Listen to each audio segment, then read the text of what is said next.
we've got Jeff Konya, San Jose State athletic director, with us. A very special guest on. I don't know how special, but appreciate you saying that. This is fantastic. Welcome to the Big Mountain. Thank you.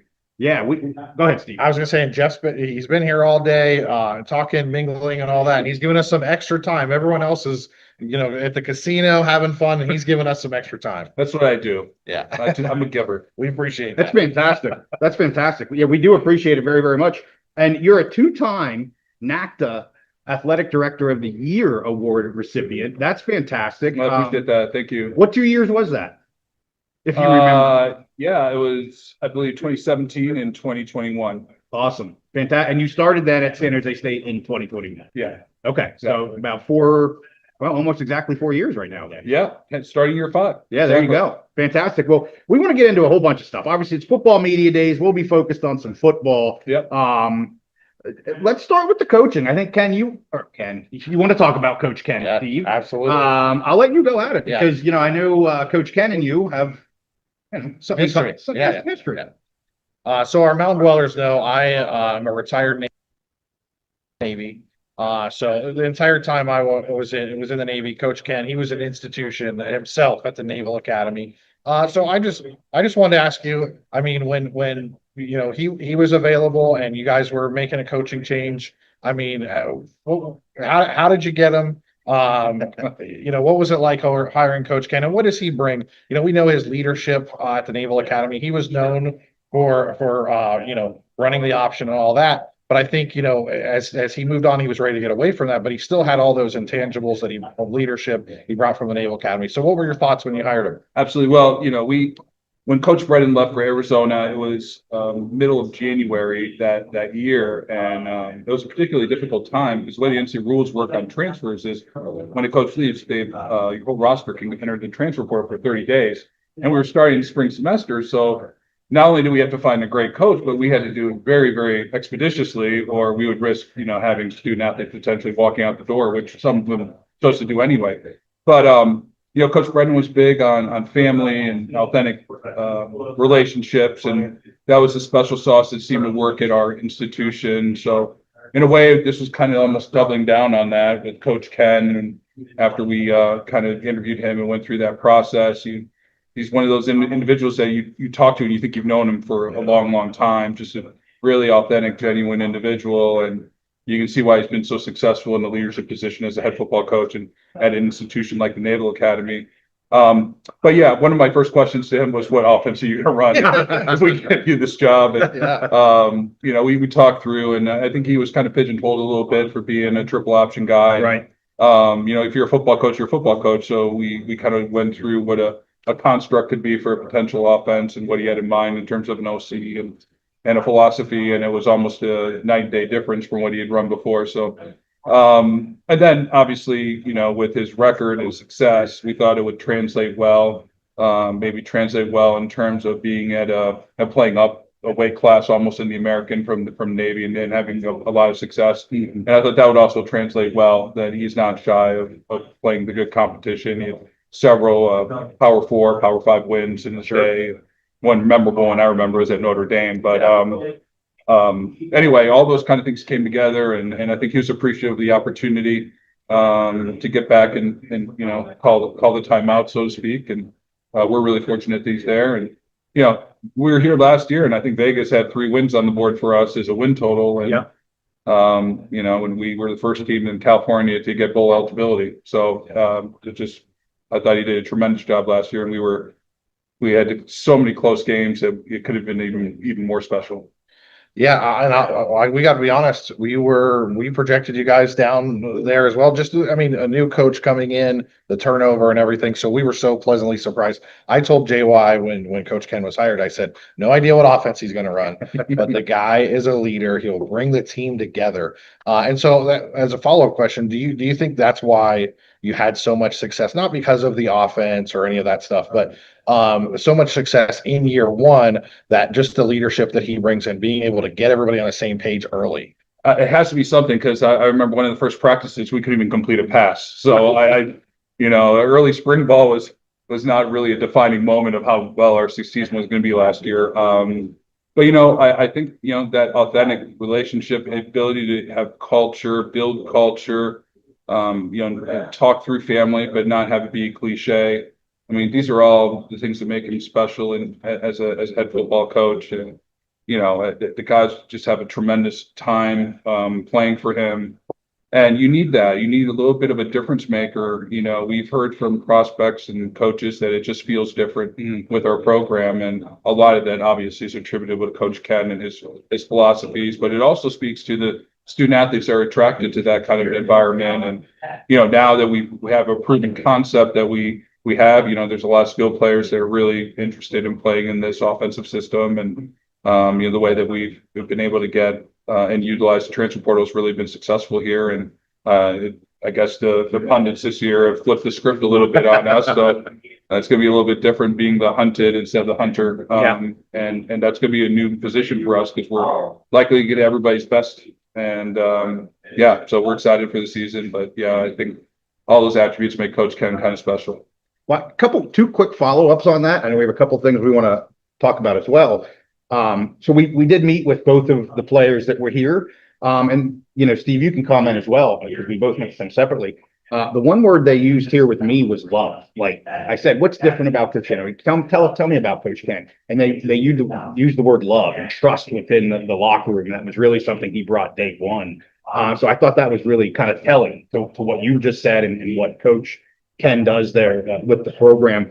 I want to ask about the transfer portal a little bit, because that's not a little, it's new to him, coming from a service academy. Yep. How has he adjusted to that? And you know, you as a program obviously isn't something new, but any coach that's been at a service academy, clearly we cover Air Force, and that's just not a thing for Air Force. So was that, is he still maybe learning with that, or how things going with the portal there? Honestly, maybe Coach Ken had to get up to speed with how the portal functioned a little bit, but the assistants that he brought in obviously had a lot of D1 experience, a lot of connections in Division I. And so I think we're bringing that experience in underneath Coach Ken while he got up to speed, you know, I think was probably very, very beneficial for us last year. We did have a lot of transfers come in toward the tail end of spring ball.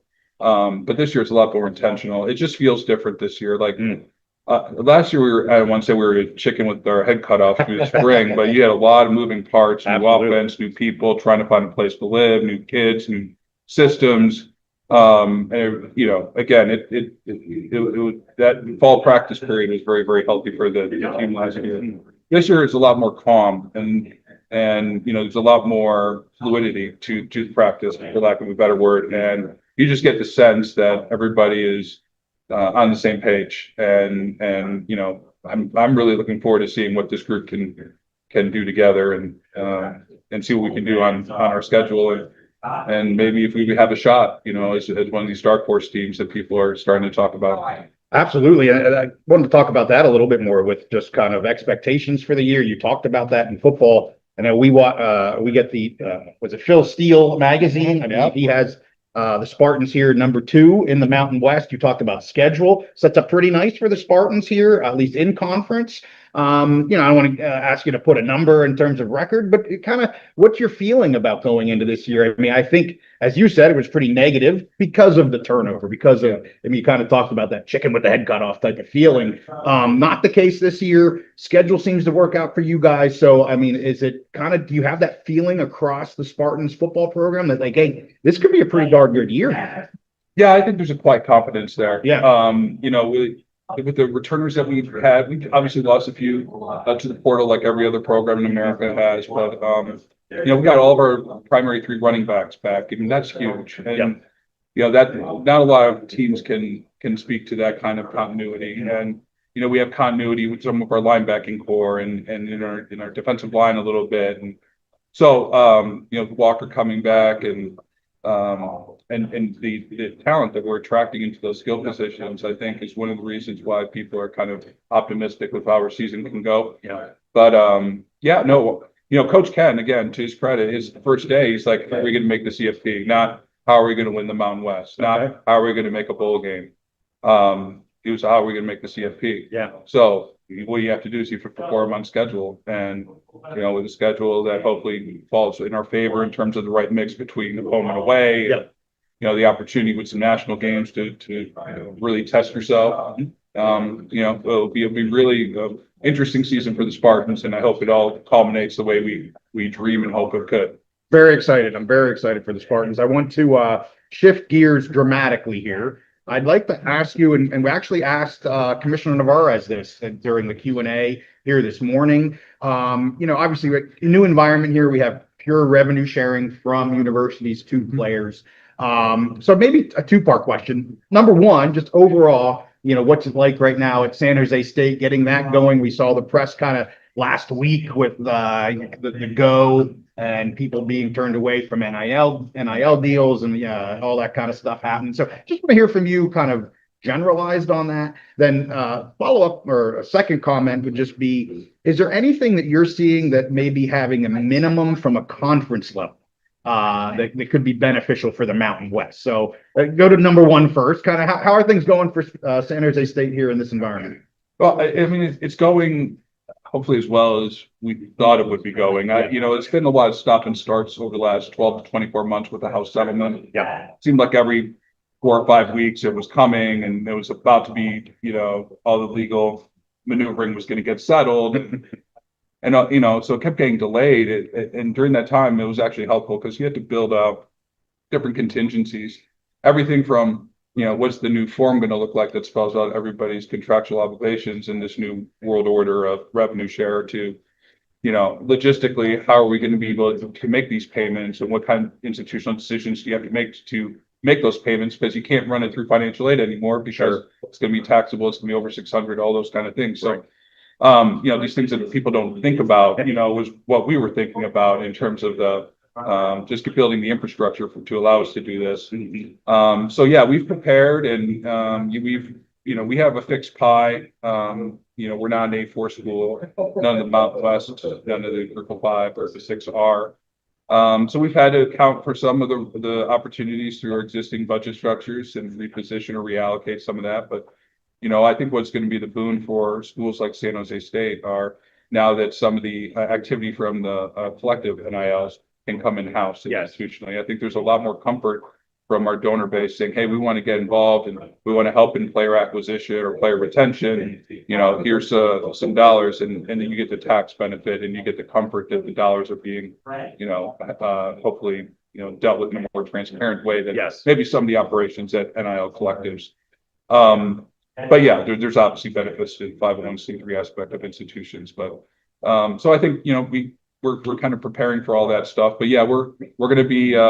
I've used the analogy, we're going to probably be stepping into the kiddie pool with revenue share this year. We may not go into the deep end, but we're certainly going to figure things out. We are going to start having student athletes participate in revenue share starting in the fall, and we're in this new world order, and we do have to provide these opportunities to stay competitive, obviously, in what we believe is the fifth best conference this year, at least. Absolutely. I think you had a follow-up. Yeah, I do. So one thing that JY and I talk about on the Big Mountain a lot is, the presidents of the universities and the commissioners, they make the decisions. The ADs, you're on the ground. You have to keep the trains running. You have to make things happen. You have to get student athletes from point A to point B in all these different sports.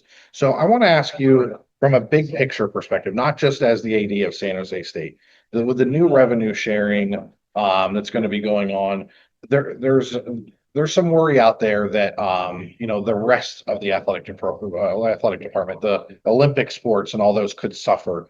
I just want to know your thoughts on that, and why is it important for schools to have a robust athletic department, and why is it important to still support all those programs, even though they're not making you money? I mean, a wrestling team in general, or whatever, those Olympic sports are not generally making money for you, but why are they still important to a university, not just San Jose State, but all schools across the country?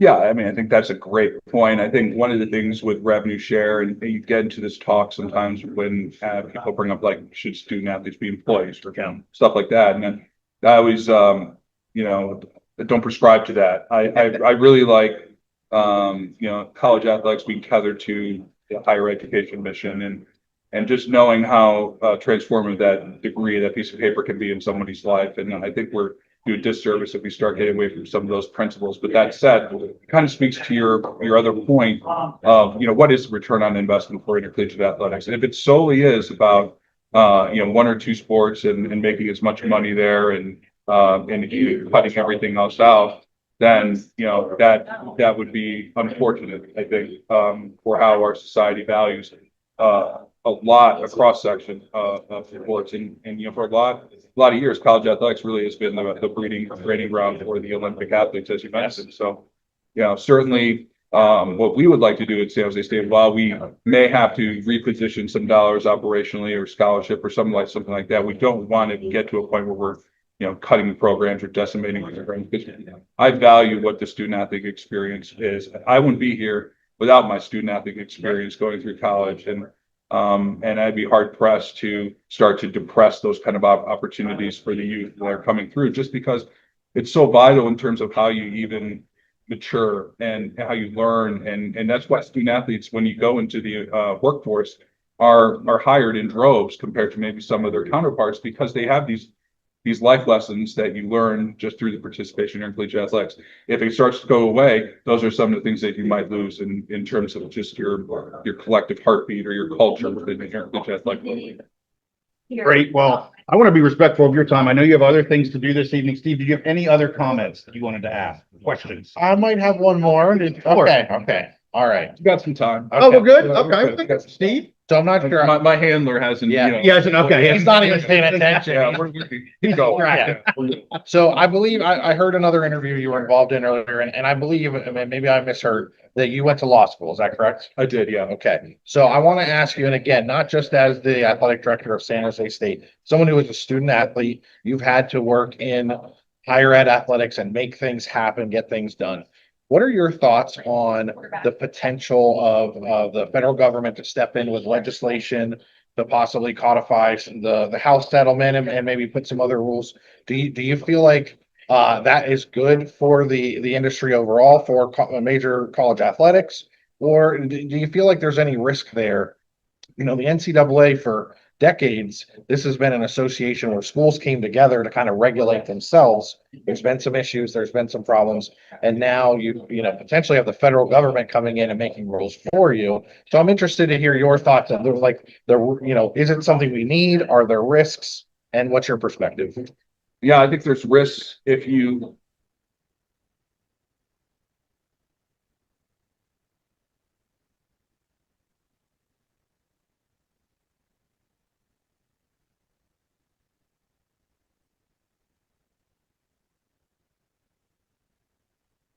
the proliferation of states making rules in intercollegiate athletics that are dissimilar. And it started really showing up in some of the NIL spaces and some of the activity around there. And so you start getting away from maybe what is competitive based off of location, which is, I don't think, a great principle to have. So from that standpoint, having one shiny rule or piece of legislation that can speak to the vast majority, but then you start looking at the nuances of how this SCORE Act is coming together as and then you can pick apart elements of it. The part on the student fees, may not be a match depending on how different institutions are doing funding and some of the other components of it. So, I like the direction and the thought process of the federal government to try and codify something, but I think there's going to have to be some discussion maybe on the margins of the issue to get it where it needs to be for the entire industry.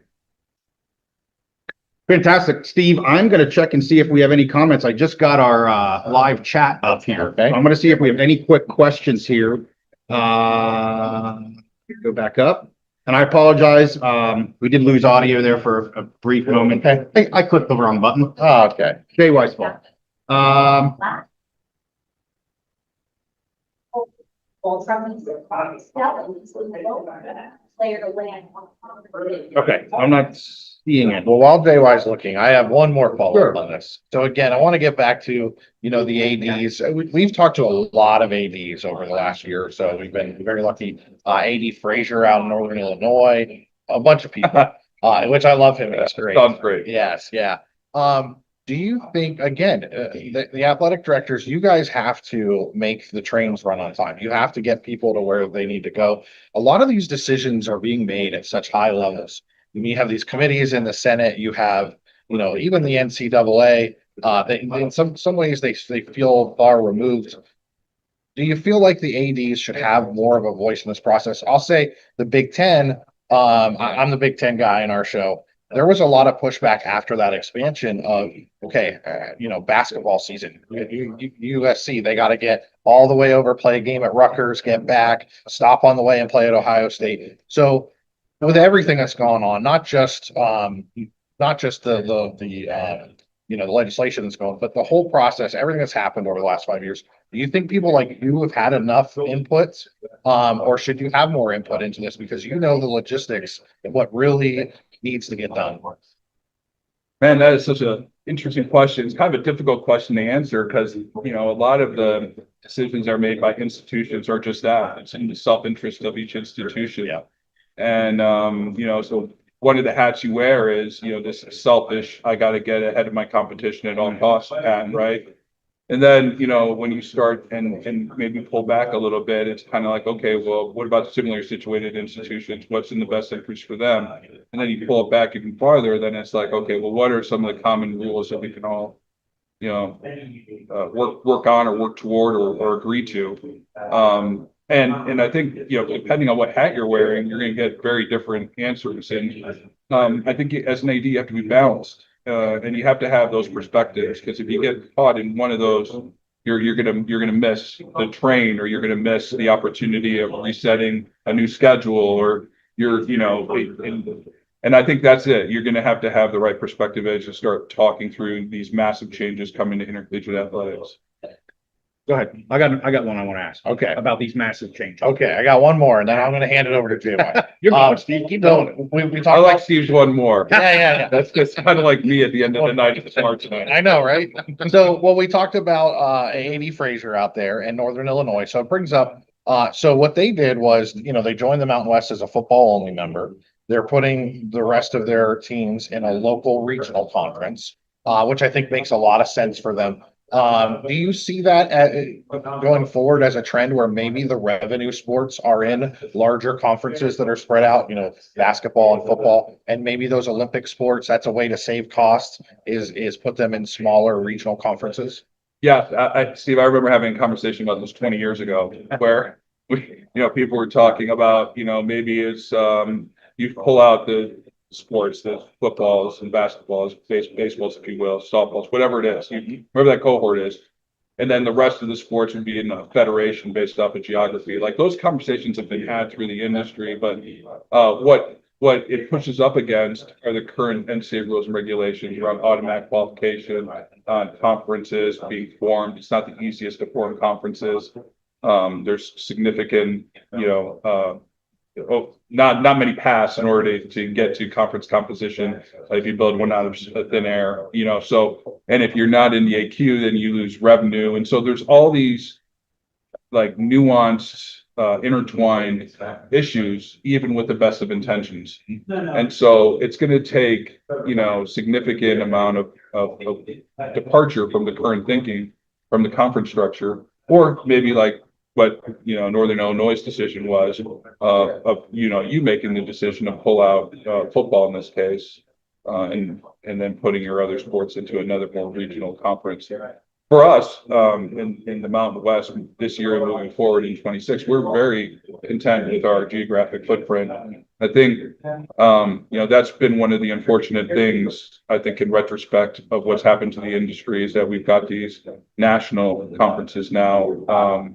When it used to be a lot more local, and what's the impact? I know why. You all know why. Revenue TV, right? Yeah, but what's the impact? Because growing up in New York, it was easy to get around and see the Big East games. But now, depending on what conference you are, you're not as fortunate to have those opportunities. So it's the thing about NCAA or intercollegiate athletics is it's always changing.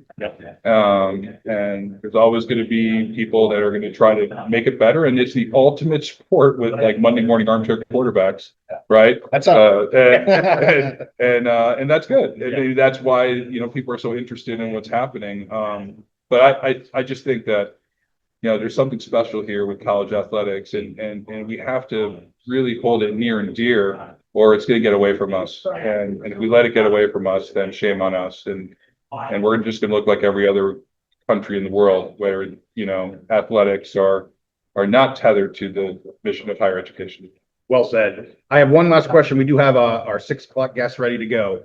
But I have to ask you this. If you have an opinion, of course, there's been a lot of chatter about the college football playoffs. We talked about that here a little bit earlier, San Jose State, Coach Ken, that being the goal here. What if you have an opinion on this, AQ5, AQ 44221 model, all these things being thrown around? Do you have any opinions on that? First of all, I'm okay with expanding from 12. Okay. I think there's, deserving teams, whether that number's 14 or 16. I think that you can create a system out of that I think the public would enjoy or come around to. I'm not for prescribing numbers. Where does that happen? We got 3 NFC North teams making the playoffs now because they were good last year. I mean, I just think that part of athletics is you play your way into championships. Otherwise, what are we doing? What are the lessons we're teaching? So I'd be in favor of expansion, and de facto, most of those open spots are going to go to the teams that I think would be more clamoring publicly for those, Sure. For a different structure to ensure that. But I think organically it's going to work itself out unless I'm mistaken. I completely agree with you. I just had you here. Thought I'd get your take on it. Maybe you say something a little bit different from what my thinking was. Thank you so much for giving us 30 minutes on this special. No problem. Appreciate it, and appreciate all the fans of the Mountain West, and cheer on the Spartans this year. There you have it. Well, have a great evening. Appreciate you.